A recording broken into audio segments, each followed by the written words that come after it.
Protein, 4 calories per gram, same as a carbohydrate.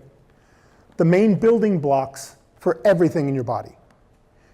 Your muscle, which is what burns the calories, is the engine inside of our body, right? Main for hormones, everything is all about protein. There's, we don't need to get too into this, there's 22 amino acids, 20 to 22. 2 of them, there's some scientific issues, okay?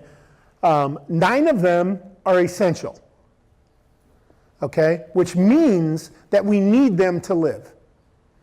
That your body cannot make them, so we must take them in food, okay? Foods that contain all 9 of those amino acids, the essential ones, foods that contain all those in that food is called a complete protein because it contains all of the essential amino acids. Foods that do not are incomplete. The main sources of complete protein are meat, poultry, fish, eggs, and dairy. So do you see a problem for vegetarians? Okay, this is the primary source of complete proteins. Okay, so that's why vegetarians need to combine foods. Beans and rice together. I mean, it's not like they're not getting them. Their body, like I said earlier, like you crave an apricot for some reason. Your body knows which foods to combine together. It needs them. Okay, but you need to do that work to get them. The problem with that is that although some foods, I'll hear people say, how much protein did you have today? Well, I had some peanut butter. That is not protein. Like, how did you just tell me your peanut butter was protein? Really? I mean, I hear that one a lot. A food is classified by its highest macronutrient. So, peanut butter has little protein, which is incomplete, by the way. It doesn't have all 9 of the essential amino acids, so it doesn't even count in my book. Okay? So, has a little protein, has some carbs, and has a ton of fat. So what is peanut butter? It is a fat. It belongs in the fat group. Okay? So it's not a protein source, it's an incomplete. Bread has 1 gram of protein in it. I had a piece of bread, I had some protein. No, you didn't. Okay? You had a piece of bread, you had carbs, right? So the problem with combining, so vegetable proteins, because they're real popular, plant-based and stuff, is that there's limiting factors in the amino. Number one, the quality of the amino acids matter. So just because a food has an amino acid in it doesn't mean that that type of food is really easily bioavailable for your body, right? So certain foods are more bioavailable than others. So even if they have the same amino acids, they might have a different quality of that amino acid. Okay? So one can be absorbed much better. Like whey protein has a bioavailability of a relative value above 100. So you could it's all completely bioavailable. Where, like a vegetable protein might be 60, right? So you would have to, just for argument's sake, to give you an idea.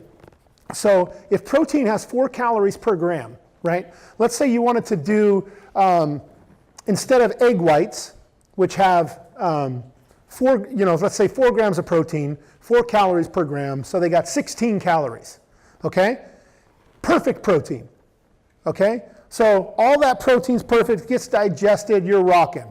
Let's say you needed 100 grams of protein a day, and you got them all from egg whites, right? So you'd be good.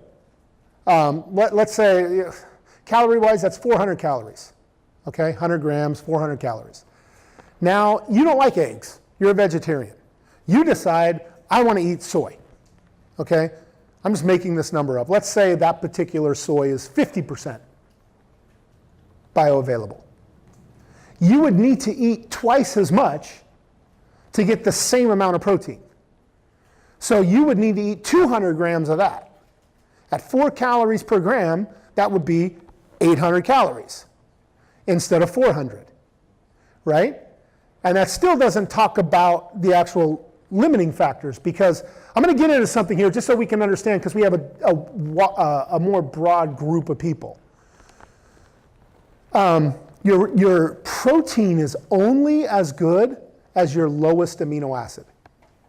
So let's say on 0 to 10, okay? Let's say if there's 22 amino acids, and let's say they're like a chain on the bike, okay? They're all linked together, and that's your protein. So let's say they're all at 10, except for this one in the middle is at 5. So up to 5, there's a complete chain all the way across, right? But then everything above 5, it's not complete anymore. It's broken. All the aminos aren't there. So that's a limiting factor. So that's the higher quality foods have less of a limiting factor. They have more equal amounts of each of those amino acids. That's why it's better to choose higher quality foods. So when you're food combining and doing all of this different stuff just to get your aminos, you're having a problem, okay? How much protein do I need? Well, the RDA, just for health purposes, says a minimum of 12%. Now it's called the DRI, daily recommended intake, okay? You can call it whatever you want. It changes every year. I mean, I don't even know. I had to look it up because I got confused. I'm like, what is it this year? So 12% minimum, 12 to 20% minimum is what you need, okay?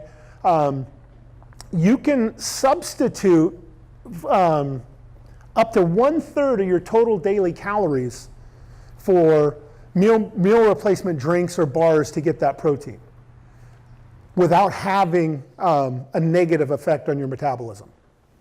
So if you're eating 1,000 calories a day, you can have 333 from shakes without slowing down your metabolism. Because remember the thermic effect of food. So with the whey protein or any protein shake, let's say you're getting the 100 calories of protein, but let's say it only has like a 5 or 10% thermic effect. So you're eating 100, but you're only burning, it's only picking up your metabolism an extra 10. Where if you ate that chicken breast and it has a 30%, you ate 100 calories of that, you'd burn 30 calories versus 10. But the whey protein is higher quality protein. You know, so you can, like I sometimes go over. You know, I just drink a ton of shakes for convenience. It's just easier. Fat, okay? There's 9 calories per gram. So over double the amount of protein and carbohydrates. So when you eat a gram of fat, you're getting double the calories, okay? Required by your body for fat-soluble vitamins to process them. Fat slows digestion in a good way and helps balance your pH, okay? So like we just gave that bonfire analogy. Like if you didn't have any of the big logs in there, that fire wouldn't stay going, right? It helps slow down the process of all the food. So like if you ate a carbohydrate, but you didn't have any protein or fat with it, it'd go really quick. But if you add some protein and some fat to it, it's gonna take longer to burn. Okay, so that energy lasts you over a longer period of time, and that's important. Dieting, that is critically important. Because if you're only allowed 400 calories a meal, you need that 400 calories to last you as long as possible before you get hungry, right? So if you have 400 calories and you decide, hey, you know what? I'm gonna use these 400 calories and I'm gonna have 2 Pop-Tarts. Well, in about 20 minutes, those are gone. I am not making it 3 hours. Right? I mean, we've all been there. You're at your desk or you're somewhere, you're in a hurry, and you're like, man, and you eat something, and it just doesn't even work. You get to where you're going, and you're like dying. You're like, I'm starving already. So Fats have essential fatty acids, the different types of fats. All of this information is detailed. This is not necessarily, we're here to talk about vanity, okay, not to get into all the health things as much. So it's all detailed in the book that you're going to get, so if you want to dig into it some more. Water. I really want to talk about water. I'm going to get some water. See, you gotta practice what you preach.